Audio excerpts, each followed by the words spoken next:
అంత దౌర్భాగ్యమా? అంత భయం ఎందుకు? అంత భయపెట్టాల్సిన అవసరం ఏముంది?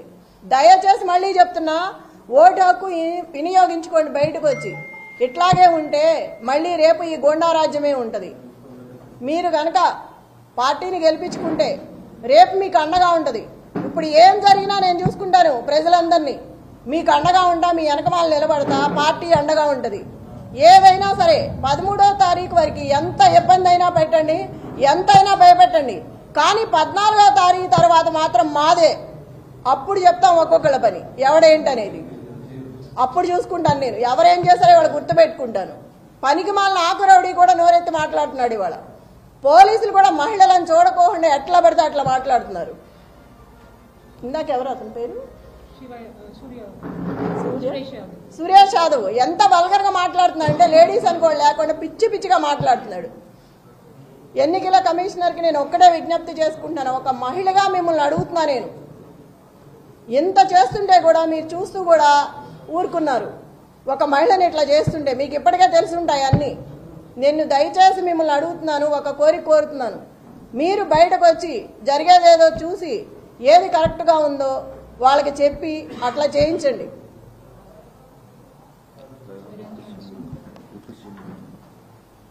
ఈ బట్టి విక్రమార్క మొత్తం జూబ్లీ హిల్స్ అంతా రౌండ్లు వేస్తున్నాడు. అవసరం ఏంటి?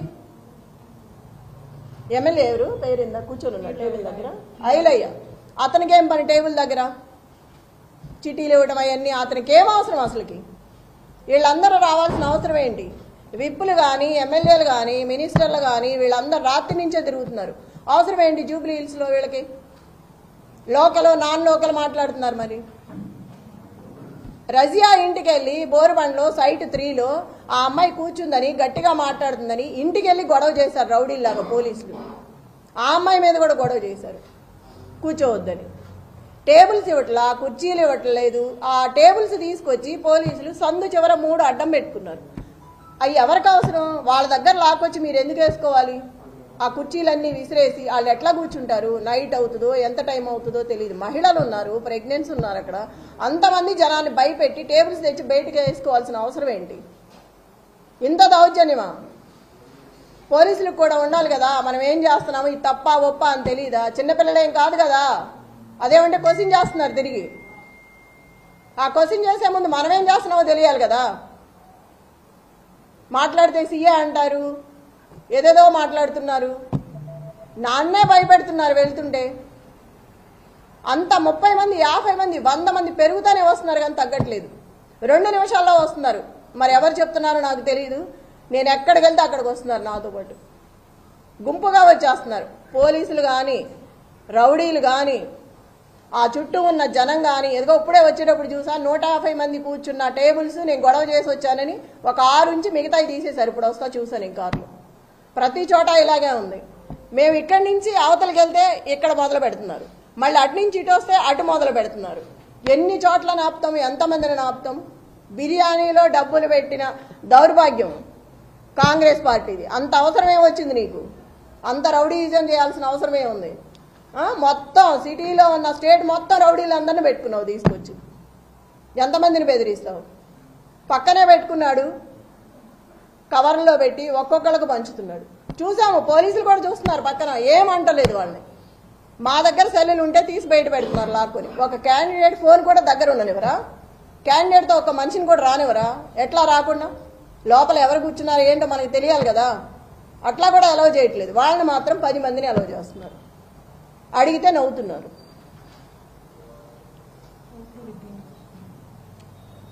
రిగ్గింగ్ చేస్తున్నారు. ఇప్పుడు వచ్చే ఆ మహిళను కూడా కరెంటు బిల్లు తీసుకురమ్మని వెనక్కి పంపించారు. ఎంత అన్యాయం! భయపెట్టి కరెంటు బిల్లు అవసరమా మనకు ఓటేయడానికి? మా అమ్మాయికి తెలియదు, అమాయకురాలు నిజమే అనుకొని వెళ్తుంది కరెంటు బిల్లు తేవటానికి. ఎంత అన్యాయం కదా. ముసలి వాళ్ళని వీళ్ళందరినీ ఇబ్బంది పెట్టి 19,000 ఓట్లు ఉన్నాయి యూసఫ్గూడలో సవేరా ఫంక్షన్లో.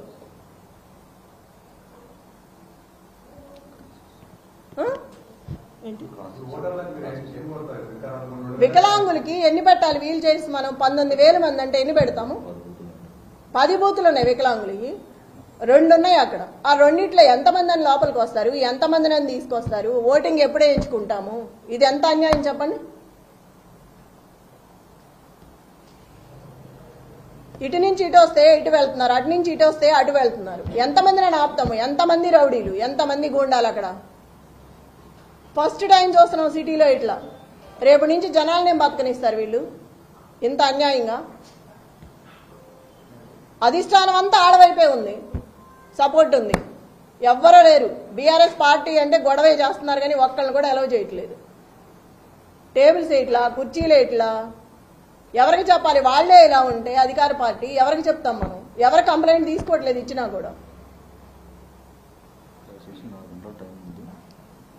ప్రజలందరికీ ఒకటే మనమే మళ్లీ చెప్తున్నా నేను, అందరూ బయటకు వచ్చి ఓటు హక్కు వినియోగించుకొని సహకరించండి.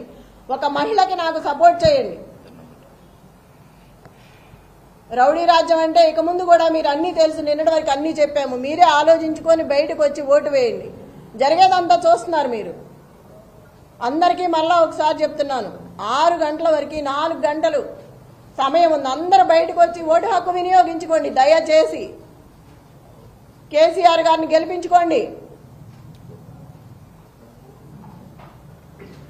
నాకు ఇట్లా చూస్తుంటే ప్రతి ఒక్కళ్ళు చెప్తున్నారు, ఇప్పుడు వెళ్తే గోపన్న ఉంటే ఇట్లా జరిగేదే కాదు, గోపన్న లేడు కాబట్టి ఎంత హింసిస్తున్నారు మమ్మల్ని. నిజమే, నేను కూడా ఇవాళే ఫస్ట్ టైం గట్టిగా మాట్లాడుతున్నాను. ఎందుకంటే నాకు ఆవేశం వస్తుంది, ఎంత రౌడీయిజం చేస్తారా అని. ఒక మహిళగా కూడా నేను తట్టుకోలేకపోతున్నాను. తోటి మహిళలను కూడా ఇబ్బంది పెడుతున్నారు వస్తా అంటే. ఓటు వేయకపోతే రేపు మీ సంగతి ఉంటుందని నన్ను బెదిరించాడా? ఆ నల్లగా ఉన్నాడు, ఏం పేరు, నవీన్ యాదవ్ మనిషి, ఆ 150 మందిలో ఉన్నాడు. రేపు చెప్తాను ఈ సంగతి అంటున్నాడు. నన్నే బెదిరిస్తున్నాడు, రేపు చూస్తాను ఈ సంగతి ఏందో అని. ఇంత అరాచకమా?